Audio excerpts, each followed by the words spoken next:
Bienvenue dans la seconde vidéo consacrée aux 10 mouvements incontournables de la méthode MovNat. Dans cette vidéo, on voit les 5 derniers mouvements. Reste bien jusqu'au bout parce que je vais, comme la précédente vidéo, te donner un circuit pour pouvoir enchaîner ces mouvements pendant 5 minutes. Allez, mets-toi en tenue et je te dis à tout de suite, juste après le générique.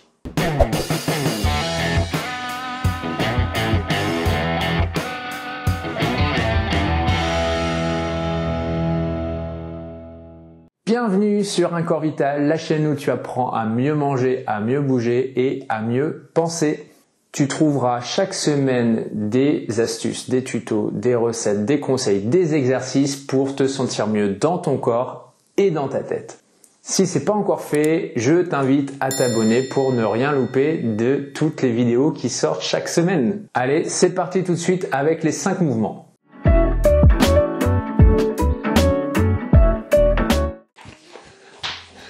Voilà, le 6e mouvement, la course à pied.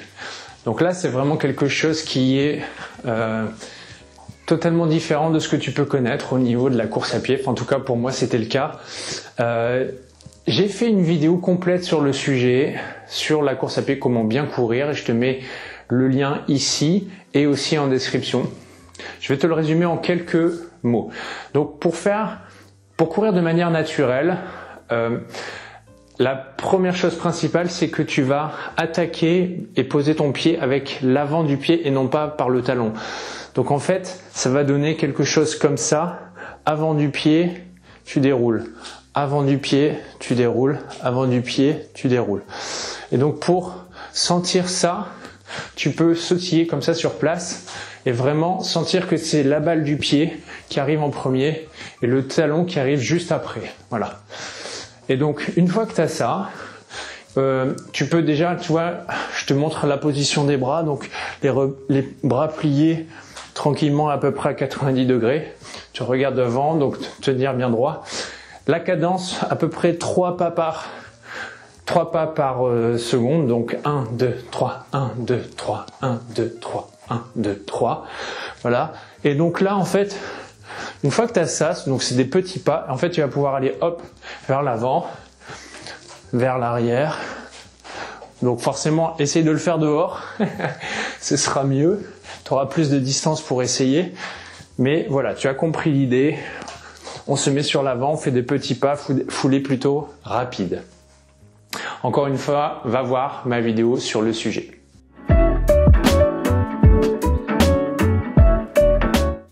Le 7e mouvement, c'est la marche en équilibre.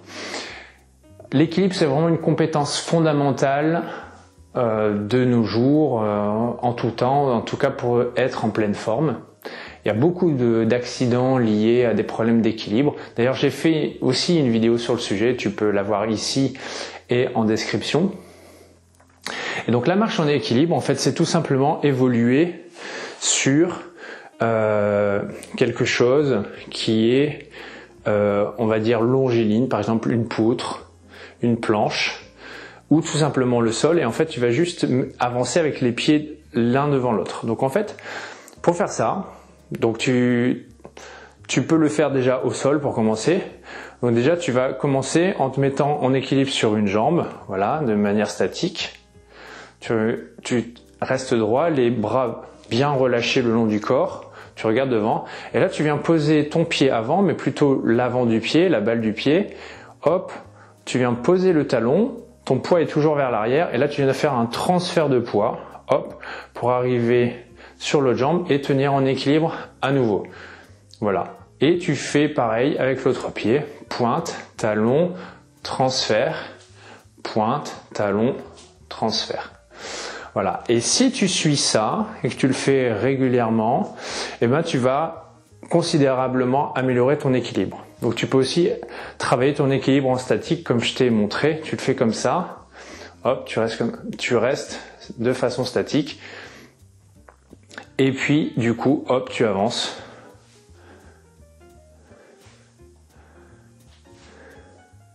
Voilà. Et là, tu peux aussi t'entraîner sur une planche. Et donc pour aller en arrière, c'est exactement pareil. Tu mets la pointe, le talon et tu fais un transfert de poids. pointe, talon, transfert de poids, pointe, talon, transfert de poids, pointe, talon, transfert.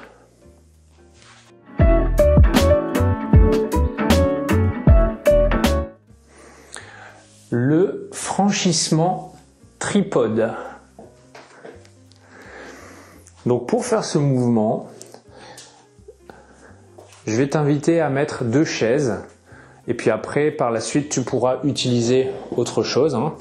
Donc le franchissement tripode, c'est simplement la meilleure manière de franchir un obstacle. Donc imagine tu as une barrière à cette hauteur-là, mais ça pourrait être forcément à une hauteur plus grande. Comment tu vas faire pour passer au-dessus de façon efficiente et la plus safe possible? Donc, la première chose, c'est que c'est comme pour la quadrupédie, c'est être en équilibre avec la main et le pied opposés. Donc déjà, la première chose, c'est que tu vas venir poser ta main, hop, et tu vas venir poser ton pied opposé, donc là, main gauche, pied droit par exemple, ici sur l'obstacle. Et donc là, tu vas venir prendre une impulsion sur le pied qui est encore au sol pour, hop, venir en équilibre. Voilà. Et ensuite, tu vas venir tout simplement passer la jambe qui était arrière au sol, tu viens la passer au-dessus de l'obstacle pour franchir l'obstacle et venir la poser au sol devant. Une fois que tu es bien en équilibre, tu remets ton poids vers l'avant, tu pousses éventuellement un peu sur la jambe arrière et voilà, ça y est, tu as franchi l'obstacle. Donc forcément, tu vas le faire aussi de l'autre côté, donc main droite, pied gauche, tu te mets en équilibre, tu passes le pied au-dessus, hop, tu reposes le pied et voilà, tu sais franchir un obstacle.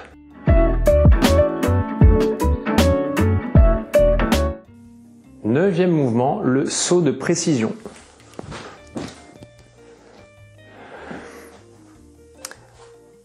Le saut, c'est aussi une compétence fondamentale pour le mouvement naturel, notamment quand on est en train de courir, quand on est en train de marcher dans la nature. Et il y a des fois, on ne peut pas avancer normalement en marchant. Donc il va bien falloir à un moment donné faire hop, un saut, un pas pour pouvoir franchir. Des fois des grands sauts, voilà. Et des fois on a des moments où on doit faire un saut très précis, c'est-à-dire qu'en fait on doit atterrir sur une zone bien précise. Et donc là c'est ce que j'ai matérialisé ici, c'est-à-dire que là il faut que je fasse un saut de précision. Donc là en fait il faut vraiment que je démarre à un endroit et que je termine ici, parce que après par exemple ça peut être le vide, ça peut être de l'eau, ça peut être voilà, quelque chose qui est pas forcément, dans lequel on veut pas forcément arriver. Donc là, du coup, il faut arriver à cet endroit-là. Donc, le saut de précision, hop, on arrive comme ça. Un peu analogie avec la course à pied, quand on saute, on veut vraiment se réceptionner sur l'avant du pied, sur la balle du pied. Donc, avant de faire un saut de précision, je vais déjà t'inviter à faire un saut sur place. Donc, pour sentir que tu te réceptionne sur l'avant du pied, tu vas juste plier un peu les genoux, tu sautes en hauteur et hop, sentir que tu te réceptionnes sur l'avant du pied. Donc, tu peux le faire avec moi, hop, ok, tu fais ça plusieurs fois. Une fois que tu as bien cette sensation-là et que tu reviens bien à chaque fois dans la même position, sans bouger, sans que tes genoux fassent ça, bah là, du coup, tu peux commencer à faire des petits sauts en avant. Voilà. Et aide-toi toujours des bras pour contrebalancer le poids. Donc hop, je suis là, un petit saut. Et plus tu es à l'aise, plus tu peux augmenter la longueur de ton saut. Ok, jusqu'à obtenir la distance que tu souhaites et du coup faire un saut de précision. Hop, voilà. Travaille ça. C'est vraiment une compétence hyper importante. Donc là, on l'a fait avec les 2 pieds joints, mais ça peut être fait aussi avec les pieds séparés. hein, notamment quand tu veux franchir, que par exemple tu es sur la plage, tu es sur les rochers, tu vas aller d'un rocher à l'autre, bah hop, tu t'élances à un pied, tu viens te réceptionner ailleurs.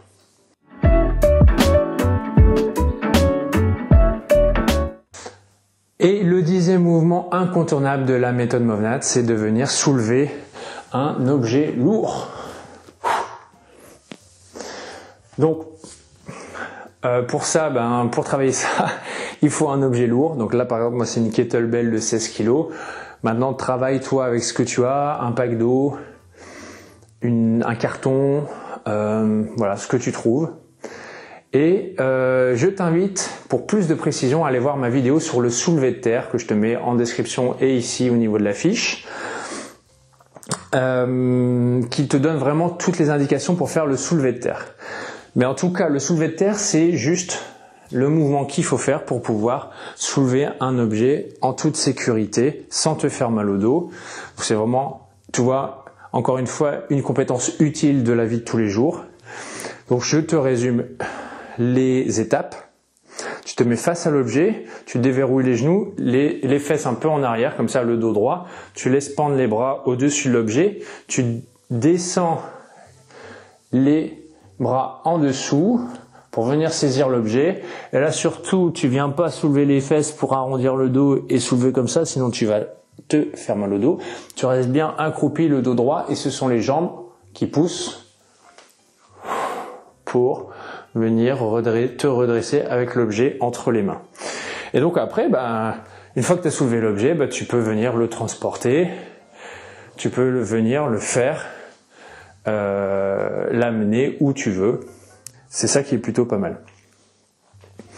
Donc pareil, si tu veux remettre l'objet au sol, tu déverrouilles les genoux, hop, tu mets ton dos droit et tu plies les jambes jusqu'à ce que tes mains touchent le sol avec l'objet que tu peux venir lâcher. Et donc après ça, on a vu le soulevé de terre qui est jusqu'ici, bien entendu. Tu peux aussi soulever l'objet à d'autres niveaux du corps, comme par exemple un peu plus haut, ici au niveau de la poitrine, mais ça c'est un autre mouvement que je te montrerai dans une autre vidéo. Et tu peux aussi du coup après l'amener au niveau de l'épaule pour pouvoir marcher plus facilement et pour pouvoir être plus tranquille, avoir une main libre et pouvoir avancer.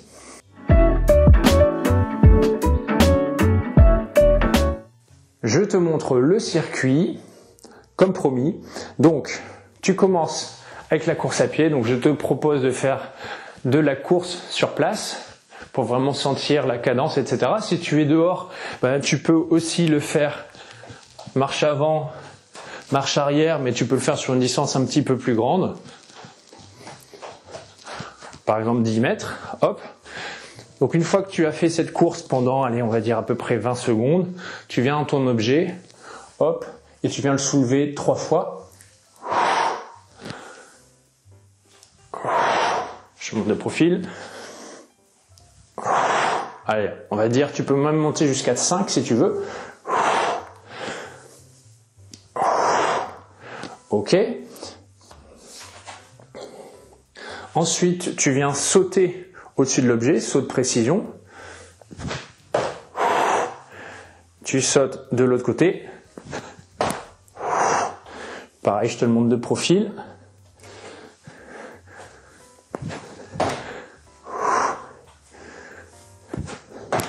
Donc ça, tu peux faire 4 sauts comme ça. Et tu termines par la marche en équilibre. Avant, sur à peu près 3 mètres. Et arrière.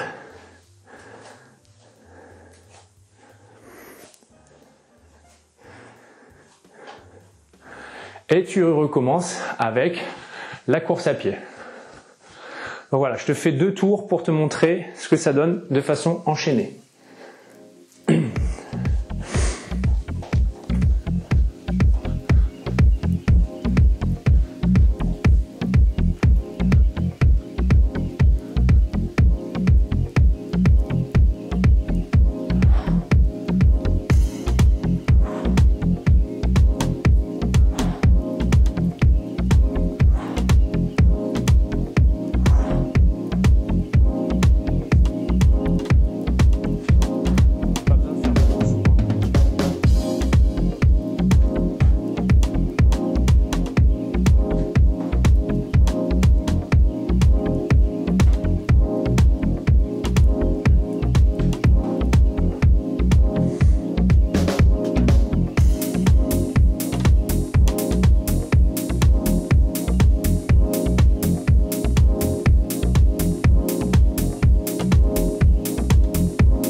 et ainsi de suite.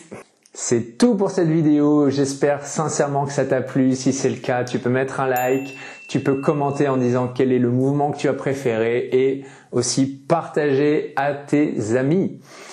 Je te dis bonne séance et à très bientôt. Ciao!